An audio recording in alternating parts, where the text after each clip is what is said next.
Welcome to Azeroth United, a weekly podcast about World of Warcraft. My name is Denethar, and I am your host. Welcome, everyone. Thank you so much for joining us. It's Monday night in Azeroth, and we have a great show lined up for you today. We're going to be doing a little bit of a retrospective or review of the single button assistant or one button rotation, however you like to call it. It's been 3 months since it was implemented. So where do we stand with it currently? How has it been accepted by the player base? What are the good, the bad, and the ugly of the single button assistant? So we're going to be talking about that, and also kind of looking at what it means for the future of the UI elements that Blizzard is updating in the next patch, in the next expansion, and on into the future. So we've also got some news to go over. We're going to be talking about some Legion Remix. We've got some Mists of Pandaria Classic. We've got some esports. Lots to talk about, lots to get into. So pull up a chair, sit back, relax, and enjoy. Before I get to all the news, I'll do a really quick rundown of what I got up to last week in World of Warcraft, or just what I got up to last week in general, because still going through the lots of stuff going on, not a lot of WoW. I did get into the raid finally. I did a raid finder for Manaforge Omega. The Demencius fight was fun. I gotta say, I wasn't expecting to actually kill it per shot, but we did. So that was cool. The King Salad Bar fight on Raid Finder is obnoxiously easy. I was like, this is not even, I was hoping for at least a little bit of a challenge, but no. So I'm going to have to get into a normal pug. I think I'll start working my way up through the ranks of raids, but yeah, it's an interesting raid. I really like it. I like the transportation method. You got to remember to actually use the extra action button and not just jump off the edge. But all in all, I'd say Manaforge Omega, really good raid. I did really like it. And I want to see the correct raid, because, Raid Finder is not really the accurate, it's not the lore accurate version of the raid. So yeah, I'll do that. Aside from the raid, I just running delves, trying to get my item level up. Crafted a bunch of stuff for some people, which is really cool on the on my Jewel Crafter Denethar. And it's a lot of work to keep up with the professions, but if you're able to do it, it's worth it. So just saying, just throwing that out there. So but yeah, that's it. I have not been putting a lot of effort into WoW lately. I was gonna try Kaiveza, because I was doing, I forget which delve it was, doesn't matter. When you click on the flicker gate and her clone jumps out, I was like, oh, okay. And I was like, well, maybe I should try and do the real fight and see how that is. But I did not get to that. So I'll try and do that this week, so I have something new to report on. No, this weekend, like 90% of my time was taken up by my dogs, because so the backyard at our house, there's 3 different gates, or 3 different fences. There's an old chain link fence on one of the properties. There's a slapped together welded wire fence on another property, and then the back part, there's a combination of a welded wire and a chain link fence, and that borders the church. There's a big church on our backyard. So yeah, so where the chain link and the welded wire fences are together, there's a certain part where it ends, and then there was a small opening there. So my dog was like, cool, I'm going to squeeze through here and go explore this really big dog park, because they have this really big wooded area and some grassy areas. And so he was just running around having a great time.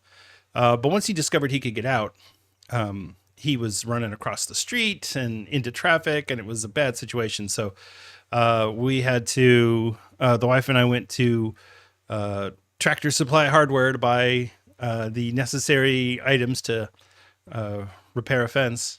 And then so we did that on Saturday, got all the stuff together, brought it all in the backyard, kind of prepped everything, eyeballed, here's the areas of the fence that need to be fixed, because there was a couple of other areas that he was able to get out through. So then Sunday morning, I get up, I go start clearing brush in the woods behind our house so we can get to the fence. And it's about 10:30 or so, and I'm like, I'm wondering if the wife is getting up, or if I'm doing this alone. She wasn't feeling well, so I had to do it alone. So, which is fine. It's not a problem. But then she also wanted me to build her a temporary compost bin. So I did that as well with some of the extra fencing that we had. So, yeah, so I spent all weekend on this, and I was exhausted. Last night I was sitting there looking at the Battle.net login screen, just trying to will my body to press play, and I just couldn't do it. I was like, I have to go to bed. So yeah, that was a bummer, but I'll get some delves in tonight and try and fill out the rest of my vault on the Paladin, and that'll be that. But yeah, man, that was quite the chore this weekend. It was hot. It was in the 90s, and the mosquitoes were out, and it was a pain. Anyway, so I got all that done, and he can no longer escape. So he's pretty bummed about that because he was having a good time with his adventures. But you know, and that's the joy of having dogs, is that it's like having kids. Sometimes kids will do something and you go, crap, this is what we're doing now. So that's kind of what happened there. So yeah, good job, Finnegan. And that's what I got up to last week. So oh, anyway, yes, we got a bunch of news that we're going to go over. So here's the thing. I looked at all the Legion remix stuff, and before I get to that section of the news, I'm just going to go over the updates that were made.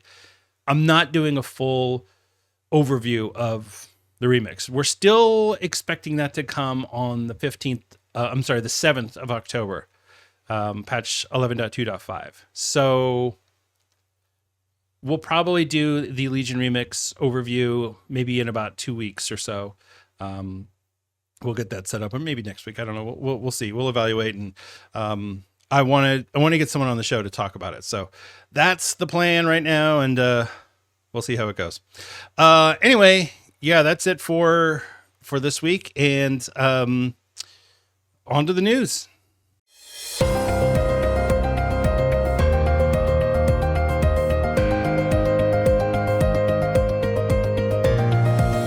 It's time for the news. In Blizzard news, so the big news, of course, coming out of the Twitterverse this weekend was the post. Okay, so Miss Pandaria Classic has been going live, and we had a whole episode last week where we talked about Miss Pandaria Classic and what this means for the future of Classic, and there's a lot of the different things that we talked about. This one came out after the episode recorded, and it was, I think it's a pretty big deal, but we'll let time tell what this ends up meaning. So basically, they're planning to consolidate the realms for Miss Pandaria Classic. So here's the idea. This is from Tom Ellis, who is the senior game producer for World of Warcraft. He said, he kind of put out a couple different tweets talking about the possibility of doing some consolidation. And when I guess a lot of people responded positively, he said, everyone so far seems on board, so I think I can just reveal my plan so far, and you could take this opportunity to yell at me, which I'm sure plenty of people did.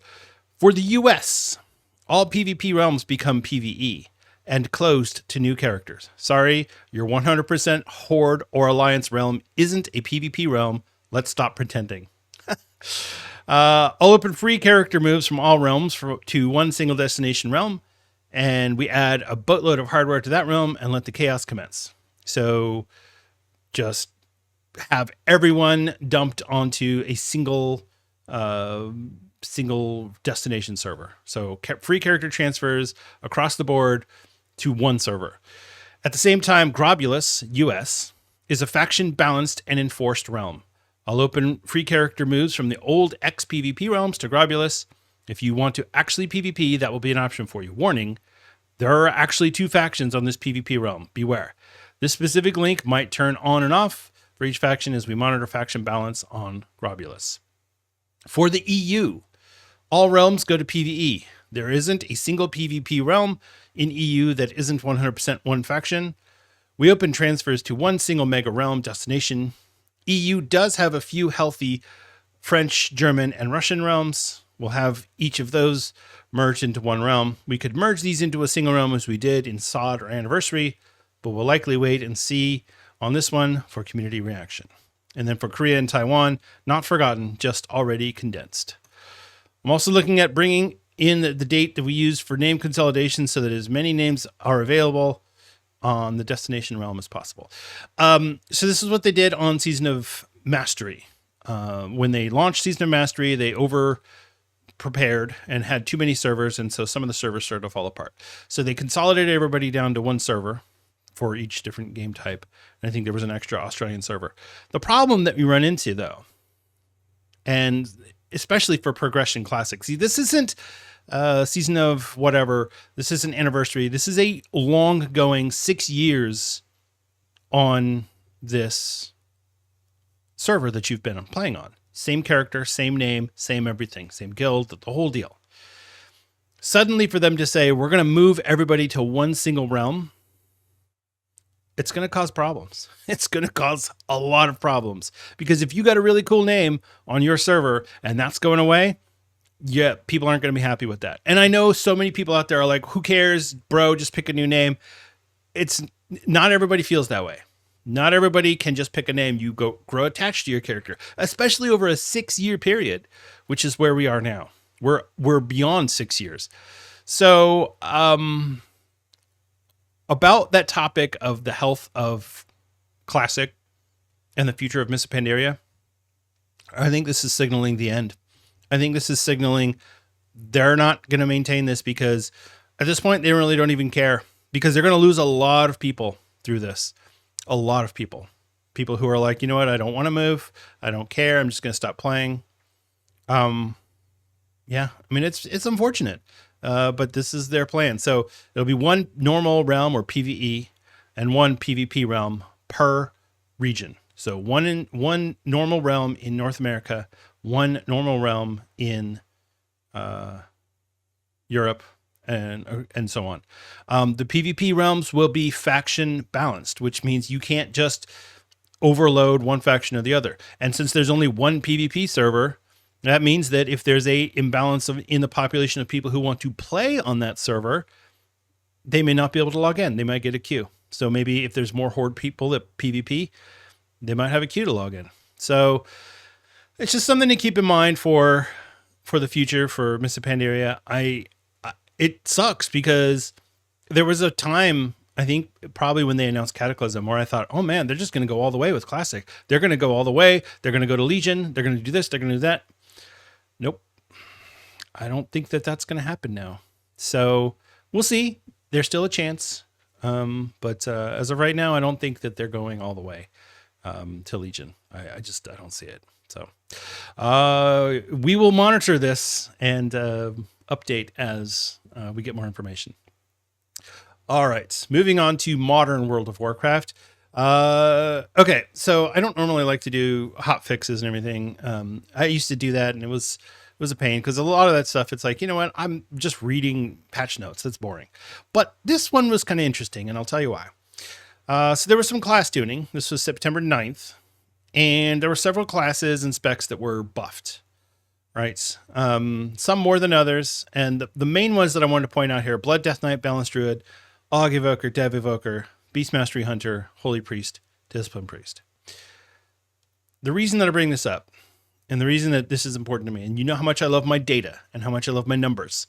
So there was a tweet floating around, which was the top 0.01% for each region and what classes were the best. So basically, who if the season ended today, who would get the title, right? Which it was interesting, and I liked to kind of see the idea there, like, oh, okay, that would be interesting to see who would get the title right now. Here's kind of the better characters, better classes, whatever. But I wanted to look at the data in a different way, because to me, yeah, the title is great. But most people who are doing Mythic Plus, they're either doing kind of the lower keys, you know, the below 10, or they're doing the resilient keys, right? So I said, well, let's look at resilient keys only. So we're going to go 12 and above, all classes and specs by role.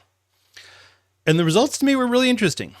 For tanks, you have 3 tanks that are basically the top tanks. You've got Warrior, Paladin, and Demon Hunter. The other tanks are all pretty low. So, and when I say low, what I mean is, out of all of the tanks, out of all the 12 and above runs that have taken place, 4.9% of them were Blood Death Knights. 7.8% were Guardian Druids. 9.3% were Brewmaster Monks.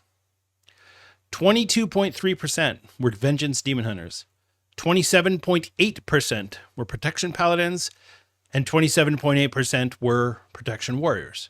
So while it is imbalanced, it's not horrifically so, where it's 50% Prot Warrior, which is what the tweet that I saw about the title range kind of made it out to be.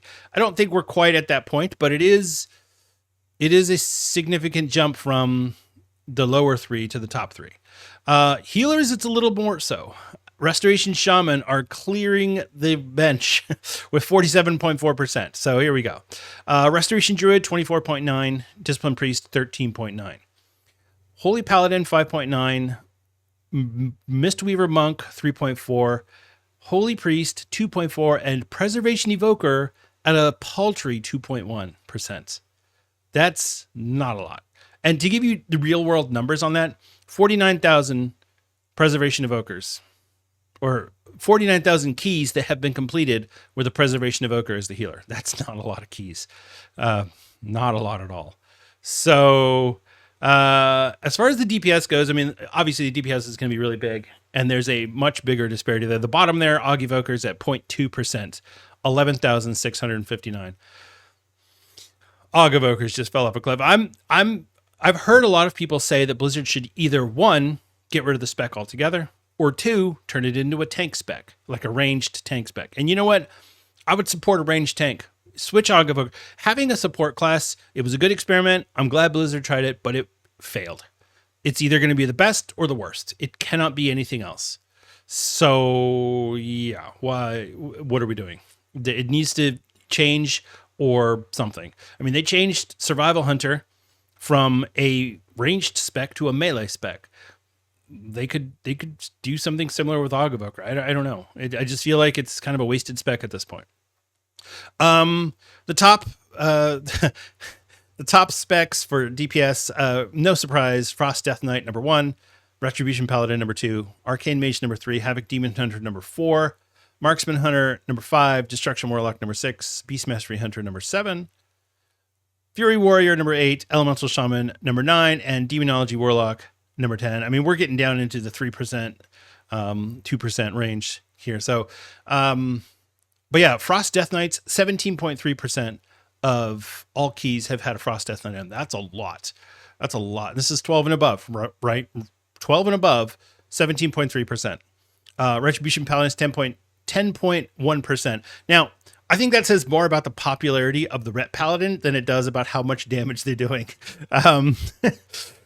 Since they just got fixed. But anyway, Arcane Mage, 9.8%, and Demon Hunter at 9%. So, what does all this mean? This is a bunch of numbers. Denethar, you're just reading off numbers. This isn't engaging content. You're right.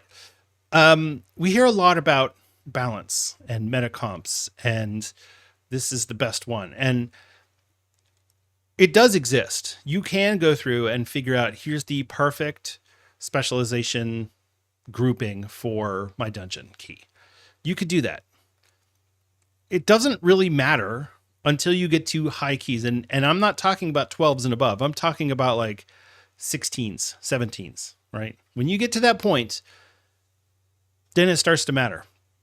It becomes an issue in lower level keys. And when I say lower level, I'm pretty much saying anything below a 12. If you're doing a non-resilient key, it shouldn't matter what class you are. It shouldn't matter if there's a blood DK, grab them. Holy Priest, grab them. It doesn't matter. If you're waiting for the perfect comp for a 9 or a 10, you're doing it wrong. I guess what it really boils down to, and why this is important to me, is that I feel at a certain point, and obviously when you're talking competitive gaming, the stakes change. But in any sort of normal gameplay, right? Mythic Keystones, normal heroic raid, It doesn't matter. You need to bring the best players that you can get, not the best classes. You should never build your comp based on, well, we need a prot warrior. We can't do any other tank. You take the best player, because a subpar prot warrior compared to a excellent blood death knight, that excellent player is going to beat the subpar player every time. So it's really frustrating to me when I see stuff like this, because the community obviously is going to run with it in the wrong direction. And this tweet got bounced around a lot. I saw it retweeted all over the place. And that's frustrating. But it's important for players to remember, be the best that you can at the best class that you can play. Don't chase the meta spec, because you're never going to be as good on something you just picked up versus something you've been playing for 10 years. So, yeah, sure, there's some people out there that can just play any class, any character, any day of the week. Fine. We're talking the difference between competitive gameplay and normal gameplay, regular people. I'm not talking to the competitive players out there. Those people are listening to the bench, they're listening to the Potty C. I'm not talking to them. I'm talking to you. We are regular players who go and play a video game for fun. We're not trying to title every season. And I saw somebody posted on Twitter, they got 9 out of 9 for the last 9 seasons. They've gotten title on their Mistweaver monk. And it's like, well, that's great. Congratulations. That's not for me. That's not the gameplay that I'm looking for. And most of the people who listen to this show, probably not what they're looking for either.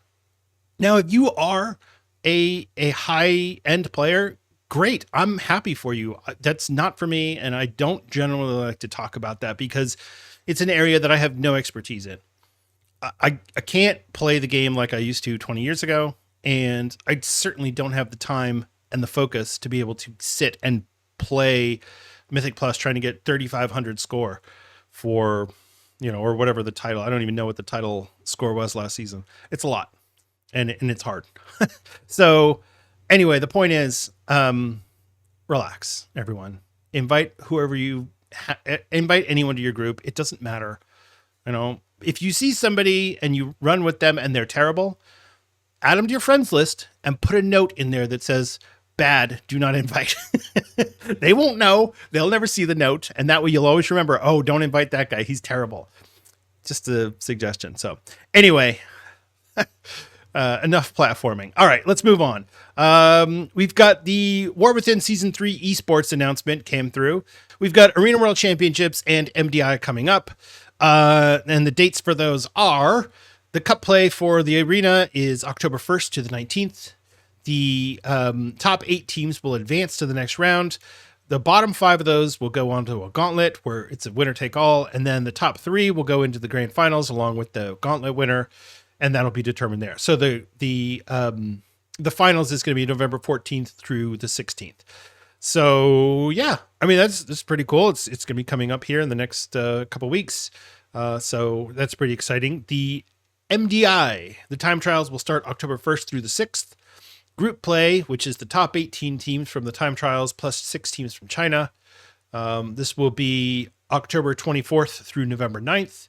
And then the global finals, which is the top 8 teams, will be November 21st through the 23rd. Now, the prize money in these always fascinates me. So there's $200,000 total prize money for the grand finals. There's also $20,000 prize money for winning the gauntlet. This is for the Arena World Championships. In the MDI, there's a $300,000 grand prize plus $30,000. I'm sorry, plus $30,000 for winning the groups after the time trial. So there's a lot of prize money to go around. Now, it doesn't go very far because we're talking for MDI, we're talking 5 people that have to split that money. And for Arena World Championships, you're talking 3 people. But still, it's good money. So that's not bad. Just saying.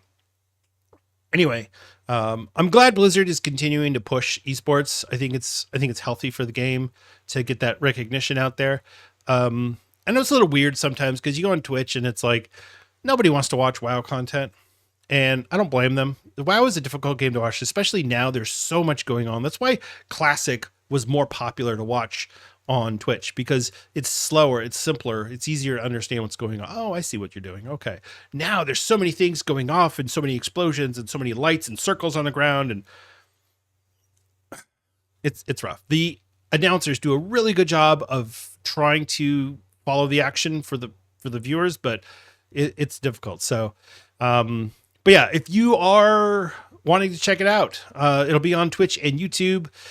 You can also go onto raider.io/tournaments if you want to register. If you've got a team and you think you can get in there, go check it out. So Arena World Championships and the MDI. So the last thing that we're going to talk about here in the news before we get to the week in World of Warcraft, as I mentioned, we've got the Legion Remix updates. So these were all the things that were changed in Legion Remix on the PTR on the last phase of testing. All phases up to the Argus Eternal phase, which is phase 4, will share the Argus Eternal item level cap, which is item level 740. So this is what's going to really allow your gear to get, if you remember the Mists of Pandaria Remix, crazy levels of gear. That's the beginning of it. Each rank of Limits Unbound now grants 1% versatility. That stacks up to 999 times, by the way. So that means you have 999% versatility, which is crazy. All secondary stats granted in Legion Remix now ignore their diminishing returns and hard caps. So you could just go all out. Increasing the rate of infinite power gains at all item levels, all levels of infinite knowledge by around 25%, and increase the rate of earning high rarity epic mementos from Cache of Infinite Treasures, dungeon bosses, and raid bosses. So these are the things that will level up your artifact weapon. And then increase the duration of most of the time warped obelisk buffs. So these are the items that are around the world that'll give you a buff. Adjusted the spawn rate of empowered enemies in heroic world tier so that spawns are more balanced across zones. And overall, empowered spawns are increased by 33%. Makes it easier to get these guys. And then they reduce the health of quest bosses and rares in the heroic world tier by up to 40%. So this is all really good stuff. I'm looking at this going, I don't see how this is not going to be a lot of fun. It's going to be work. So if you remember Mists of Pandaria Remix, at first you're like, oh, this is hard. I actually have to think when I'm doing this stuff. But as you started leveling up your character very quickly, it was like, oh no, this is awesome. I think we're going to be in the same thing there. So I'm going to gather together all of the Legion Remix information. I'm sure you've already checked out the Wowhead articles and whatnot, but we're going to talk about it, and we're going to go through and talk about what our hopes and dreams and everything are for Legion Remix. Like I said, they'll probably be in the next 2 weeks that we'll do that. It'll either be this week or next week, because the week after that is probably when it's going to launch. So we'll see. All right, let's talk about what's going on this week in World of Warcraft. The bonus event for the week is the War Within Dungeon event. You're going to get the Sign of the Warrior buff. And then that is the final boss of each War Within dungeon will drop an extra item. This is not for keystones. Remember, not for keystones. So Mythic 0, Heroic, whatever. You'll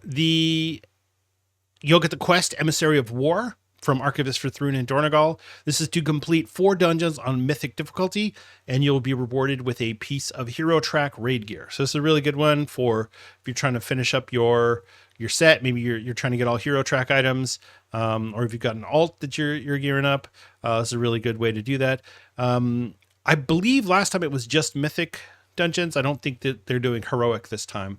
There was maybe season 1 or something. I don't remember. There was a time when it was Heroic dungeons as well, but I believe it's just Mythic now. The other bonus event for the week is the Pet Battle bonus event. So you're going to get the Sign of the Critter buff, Battle Pet experience gained increased by 100%, and you'll pick up the quest The Very Best from Archivist for Thrun and Dornagal to defeat 5 players through the Find Battle system with a level 25 pet, or a team of level 25 pets, and you'll win an Ultimate Battle Training Stone. This is so underwhelming. I can't even stand it. But if you really like the pet battles and you like doing PvP pet battles, this is a good week. Otherwise, the Sign of the Critter, the buff, is really great. If you want to just level up a bunch of pets, this is a really good week to do it.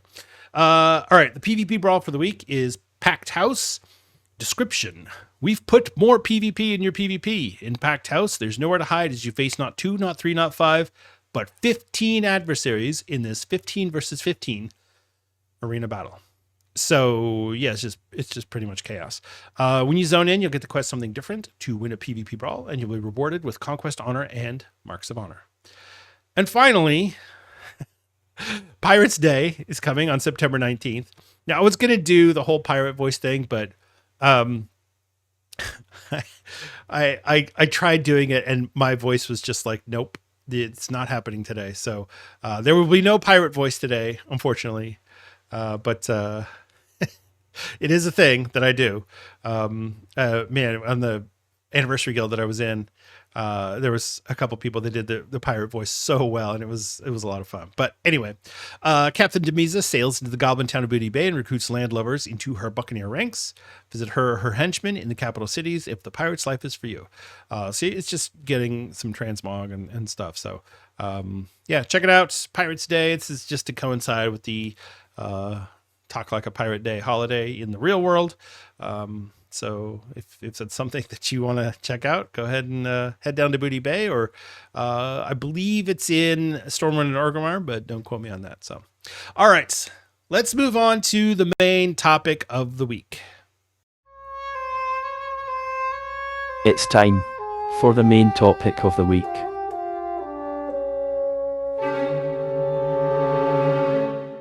All right, so let's talk about the single button assistant, or the one button rotation, or cheat mode, or whatever you want to call it.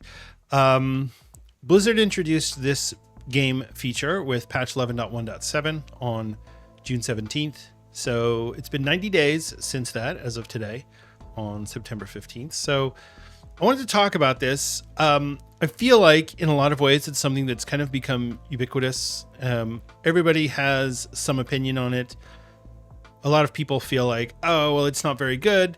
A lot of people feel like, oh, it's fine, but I don't like using it because whatever reason. There's a lot of opinions. And what I wanted to do is I wanted to kind of just look at the overall view of the single button assist. And we're going to break this down with the good, the bad, and the ugly. So here we go. Let's start with the good. So there's a lot of things that the single button assistant is really good at doing. And most of those revolve around helping people who are going to otherwise struggle with the game. So from an accessibility standpoint, this is amazing. Helping people who have some sort of carpal tunnel, some joint issues, strain, whatever the problems that they have. I know that some players have difficulty spreading their fingers to go to different keys. And so being able to just push one key and maybe hit a couple of others every minute or two is a lot easier than having to constantly spread your fingers around to hit different keys.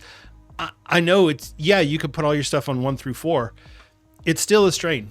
And it still is difficult, especially since most rotations require more than 4 buttons. So you're going to have to move around somewhere, go up, hit shift, hit F1, F2, something.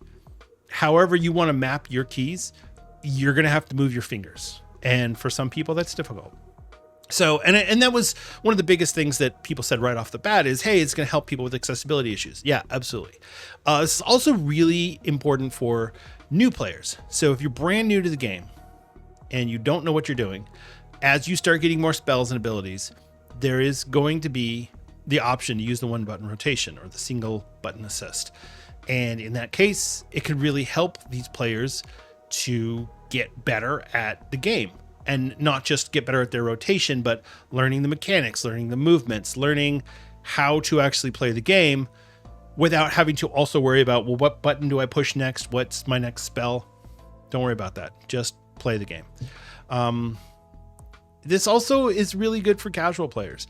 And when I say casual players, I am including myself in that context because we're going to go casual and competitive, right? So you're either competitive or you're casual. And if you're competitive, yeah, there's no reason to use the single button assist. But if you're casual, honestly, if damage isn't like super important that you squeeze every last drop out of it, single button assist is fine. I do delves on my Death Knight, and I almost exclusively use the single button assist. And it's easy You just spam your one button, you move out of things, you jump down, you move around, you pop in your cooldowns, you're good to go. It's easy. I really like it for that. And so obviously the biggest thing is it's going to allow players to focus on the mechanics and the utility, your boss mechanics, your positioning, whatever utility spells you might have. Maybe you're not popping a cooldown. Maybe you're using a battle res. Maybe you're hitting time warp and you want to make sure that you hit it at the right moment. Well, this will allow you to do it because then you're not all over your keyboard, and some people would have to stop what they were doing and then go to their time warp key, which is somewhere else, so they don't fat finger it. And so there's a lot that this includes and makes it functional. But for most players, it's just a good, easy, casual way to go through their rotation. As far as the bad, and there are some downsides to this. The first, obviously, is lower damage. There's a 25% global cooldown increase when you're using the single button assist, which means that instead of, if let's say your global cooldown is 1 second, then this is going to be 1.25 seconds.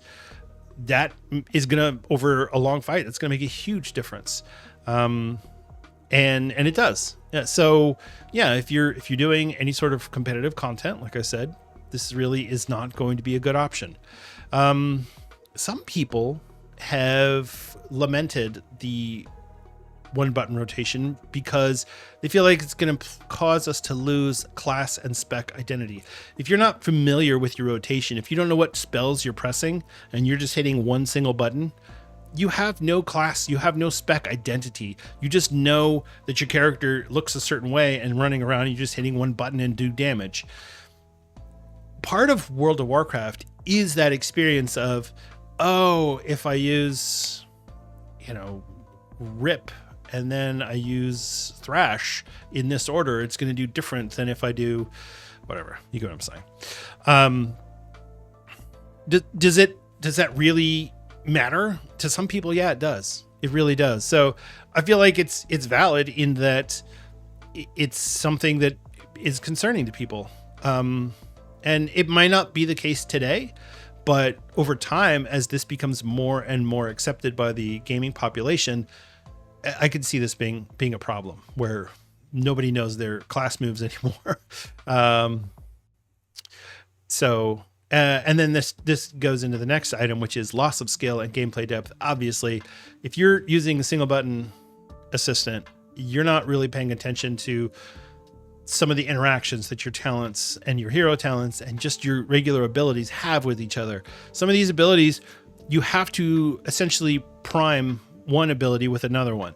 So if you use this one by itself, it doesn't do great. But if you use this one first and then you use this one, it makes it do a whole lot more damage. And that's one of the key things that World of Warcraft does, is it rewards you for learning these interactions. Here's how these spells interact, and if I learn that, I'm going to do a lot more damage versus me just spamming buttons and hoping that it works out. The single button assist does do these things for you, but it doesn't allow you to learn.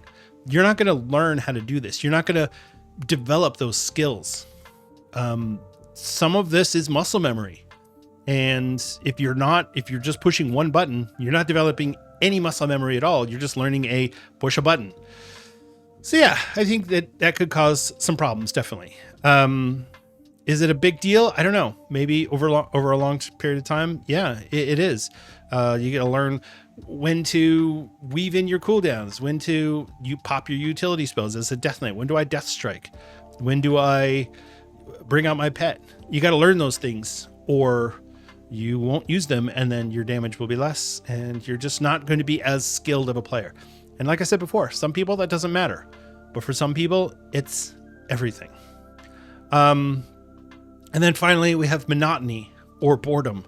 And yeah, if you're just sitting there pushing one button, it can get a little boring. Some of the boss fights in Delves, if it weren't for having to dodge frontals, yeah, I could see just easily falling asleep, especially on long boss fights.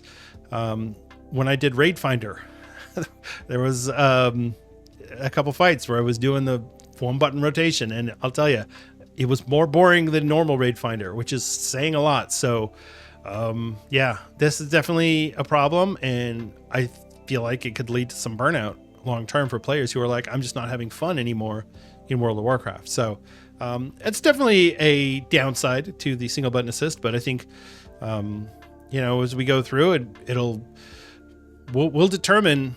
History will determine whether or not this is successful based on where things go. Let's talk about the ugly of the single button assist, because there are some ugly things. You have performance loss. And when I say performance loss, I don't mean personally, like for you feel bad because your performance wasn't as good. I'm talking about your raid.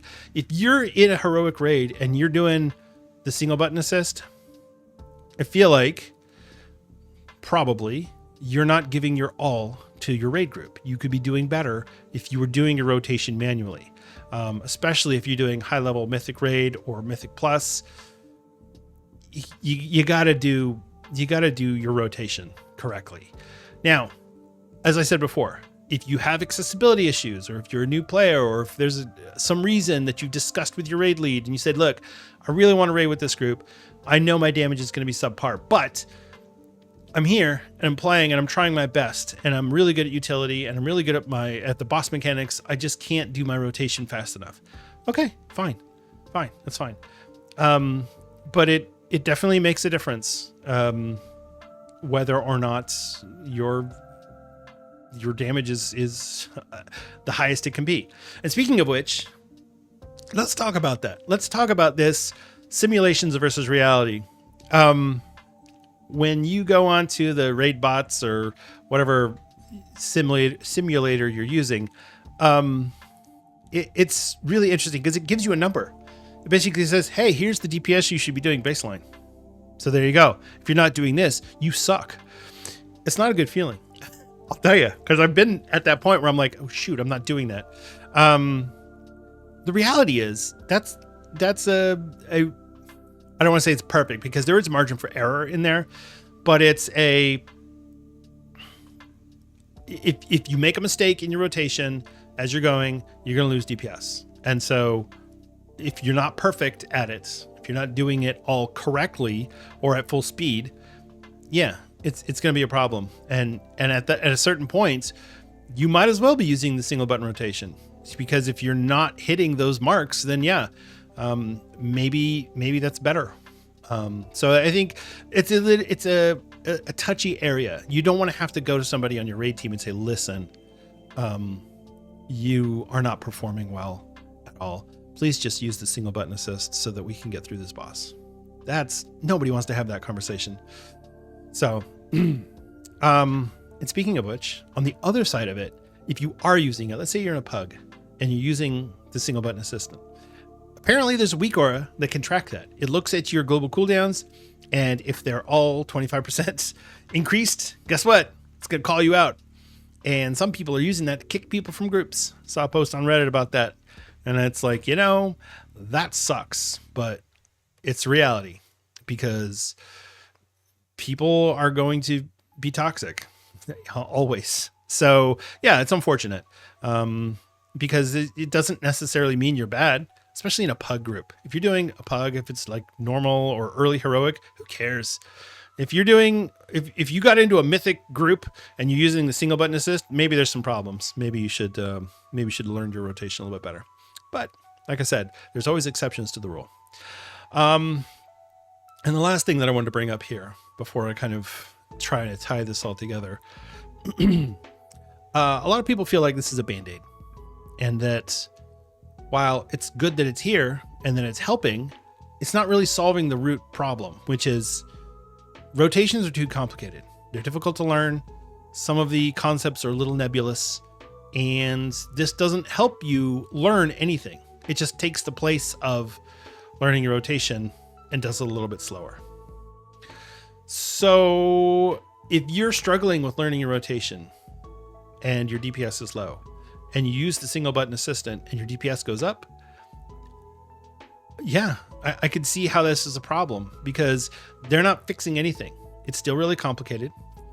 And a lot of people are still going to be really frustrated with the game. People are going to be, I don't want to have the one button rotation. I want to learn how to do it myself. Well, it's too complicated. So now what? Now you feel like you're too dumb to learn the rotation, so you've got to use the single button assist. That doesn't feel good. That doesn't feel good at all.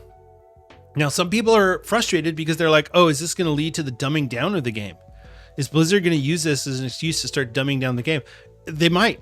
Honestly, I think Blizzard feels like the game is too complicated right now. And the people who are loving these really complex rotations, they're going to suffer. And just because it's not how I like to play the game doesn't mean it's not valid. So yeah, that sucks for them. So there's not a good solution here in terms of how do you fix the complexity of the rotation. So let's bring everything together. And let's talk about first, let's say single button assistant overall, I think has been a net positive to the WoW community, my opinion, but I believe it has. And I think most people probably feel that way.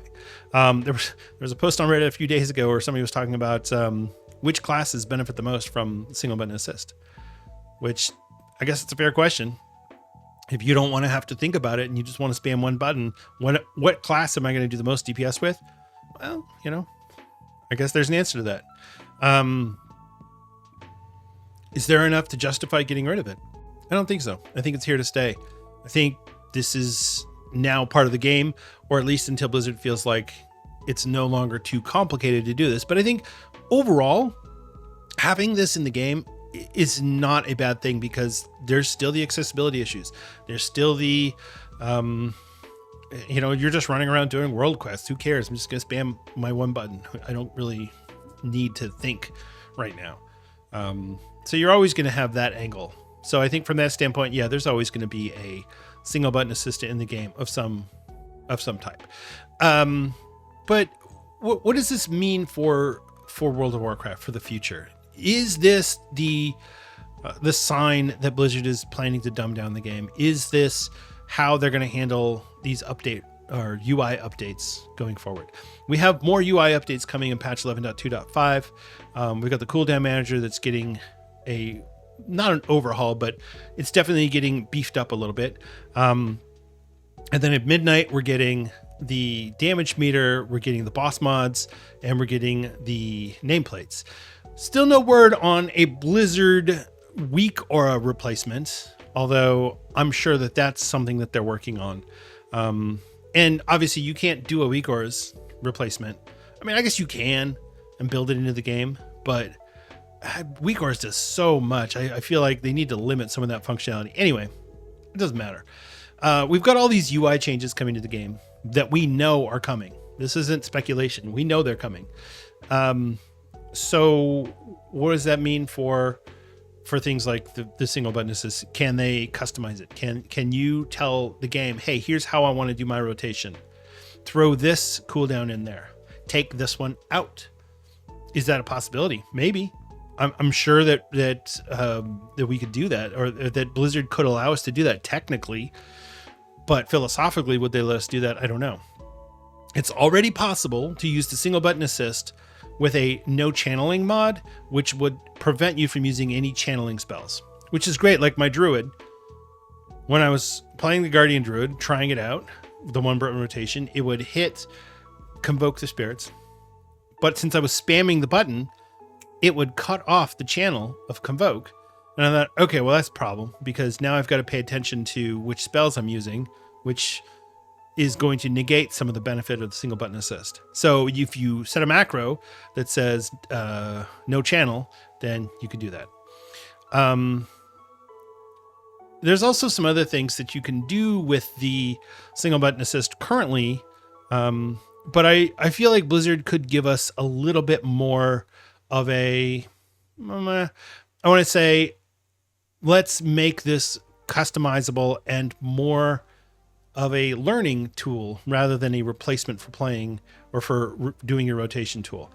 If the single button assist itself had a Hakili type, here's what spells are queued up, that could work. Now, obviously it's going to change as the circumstances change. So your resources change, your procs go off. Yeah, but still it will have a visual component that you can look at and go, oh, first I do obliterate, then I do frost strike. If you don't know that and you're just hitting the button, you're not even paying attention to which one you're using. You're just seeing your numbers going up and you're just like, argh. So yeah, I think that could be helpful as well to see what spells are coming next. Have maybe 3 or 4 spells queued up. here's what's coming. I think having the cooldowns in addition to the single button assist will really help as well. Here's my main cooldowns. Here's what I want to keep track of. Here's what I want to show. I think all of that will help. Long term, though, I don't really think that there's going to be a whole lot of changes to the single button assist. I think this is kind of a self-contained system. I think the real changes are going to come in with the gameplay. I think Blizzard has realized that gameplay needs to change, but I don't think that they can do it right now. I honestly feel like we're going to get through the entire World Soul Saga as is, where classes are going to stay essentially the same. We're going to go through when we get to the last Titan, and that'll be the last chapter of the World Soul Saga. After that's concluded, I do think we're going to get a reset, and we're going to get our levels sent back down, maybe back down to level 60 or level 50 like we did in Shadowlands. And I think at that point might be when Blizzard says we're going to simplify these rotations. We're going to take them down and give everyone a base rotation. But there's always going to be that temptation to add in the complexity, especially if you have a tool like single button assist. Might as well just, throw a couple of things in there. You can have something proc and it'll just know. There's always going to be that temptation. Just like when Blizzard did Classic and they said, hey, all these boss fights are supposed to be super easy. There was the temptation when they did Season of Discovery to make difficult boss fights, and they did. And some people really liked that, and most people hated it because they were like, this is too hard. Sunken Temple, just, come on, Blizzard, what were you doing? Anyway, it's just, it's a touchy subject, but I think overall, single button assist has been great.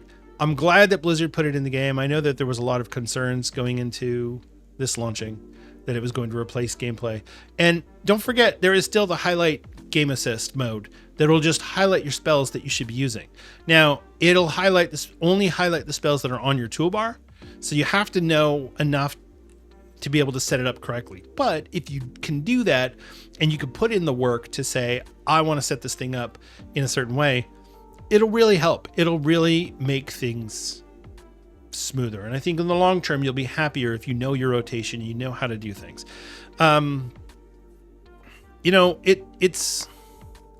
It's difficult. There's a YouTuber, man, I forgot the guy's name. I had his video up earlier.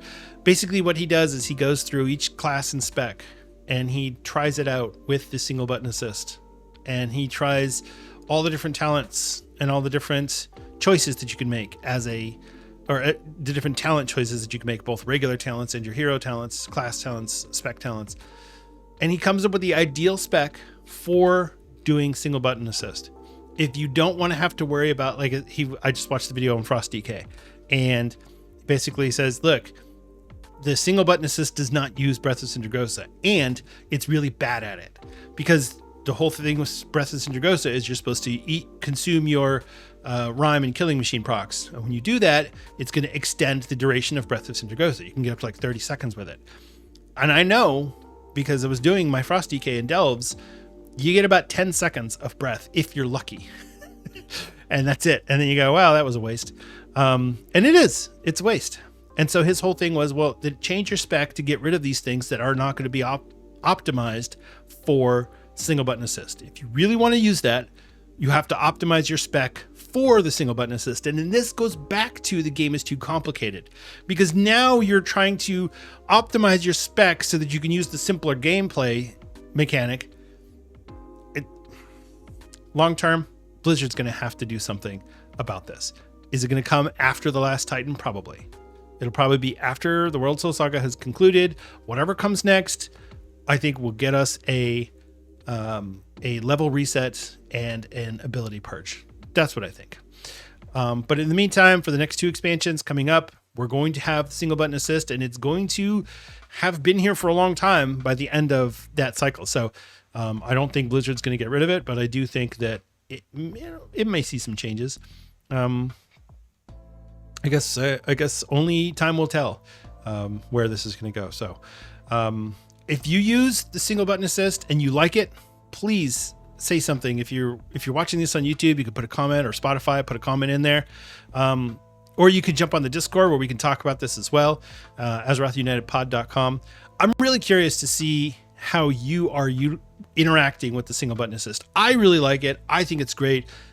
I get frustrated with it because, one, I feel like when I made the switch from Blood to Frost, I felt like it was way easier to use a single button assist. My damage went up, and it was frustrating. And so I have to sit at a target dummy now and practice my rotation to even get close to where I can get with the single button assist. So that's really frustrating for me personally. And it's a little bruised to my ego, but I'm learning Frost. I'm relearning Frost because I used to play it on and off, and I've never really liked Breath of Sindragosa anyway. So I'm going to try the new spec without it, see how it does. I don't intend to do anything competitive with the single button assist. I feel like that would be disingenuous to show up for a group and then just hit one button while everyone else is trying. But I'm sure there are plenty of people in even heroic pugs who are using single button assist. So anyway, I do like it. I am happy with it, but I think long term, maybe, it's better to just learn your rotation. So, all right. That's going to wrap up our show for today. Thank you so much for listening and for watching. I really do appreciate it. It is always a pleasure and a privilege for me to get on this microphone and speak to you. It is so nice to be heading into the fall. I'll tell you right now, because it is hot again. It's like 95 degrees today and I'm dying. So, as soon as I'm done recording this, I'm going to put my hair back up into a man bun. But for now, I'm here, my hair's down, and we're having a good time. So thank you again for tuning in to Azeroth United. It's really nice to have people actually listening to the podcast, so it's cool. If you are enjoying the show and you would like to help us out, you could do so by a couple different ways. You could consider leaving us a 5-star rating and review on Apple Podcasts or Spotify. Those really help out the distribution, so if you are inclined to do so, I would be very grateful. If you're watching us on YouTube, you could consider leaving us a like and a comment or subscribe. That also really helps. You got to play the algorithm games no matter where you're. A podcast algorithm, YouTube algorithm. It's all games and numbers. But if you want to help out, that'd be great. I would really appreciate it. And then if you want to get a hold of me directly, you can reach me on Twitter. I am at Denethar on that platform. Or you can talk to me on our Discord server. Go to AzerothUnitedPod.com, and that will be the Discord server. You can get it there. You can also get the link to our Patreon and a couple of other things. Speaking of Patreon, that's the other way that you can help out the show if you are so interested. Patreon is where people can give their IRL money to help out with the production of Azeroth United. And I definitely appreciate that. It means a lot to me. We have several different tiers. We've got a free tier, and then we've got a couple of different paid tiers. Our top tier is Friend of the Show, and I'd like to thank those people now. That is Judge Omni, Stuglife, Theliel, and Greybeard. Thank you all so much. You definitely help make Azeroth United possible. And thank you to all of our patrons. It really means a lot to me, so thank you. And that's going to wrap up our show for today. It's been wild and having a good time, but sometimes you just got to wrap up the show. All right. Before I go, I'm going to leave you with one final thought, and that is that I'm hoping to get some collaborations going here in the next couple weeks. So if you're listening to the show and you're thinking, oh, I could be on Azeroth United, please hit me up. I've already talked to a couple more people who I would like to have on the show in the next few months. And so if you'd like to be one of those, then please, by all means, send me a message. Twitter would probably be the best way to get a hold of me, but you could also jump on Discord and message me there. Or email, AzerothUnitedPod@gmail.com. That would work too. So, all right. That's it. That's going to wrap up the show. Thank you. Thank you again. Remember to be good to each other out there. Just, you never know if somebody's using the single button assist and you don't like it because that's for noobs. Well, you know what? It's okay. You can just have fun. You're playing a video game. Everybody's having a good time. At least I hope they are. If you're not having a good time, maybe you should reconsider what you're doing for your hobby. But just chill and relax, man. It's okay. Just, unless their DPS is super low, then maybe talk to them about it. But if they're up there on the charts, who cares? All right. Take care. I love you all, and I'll see you on Azeroth.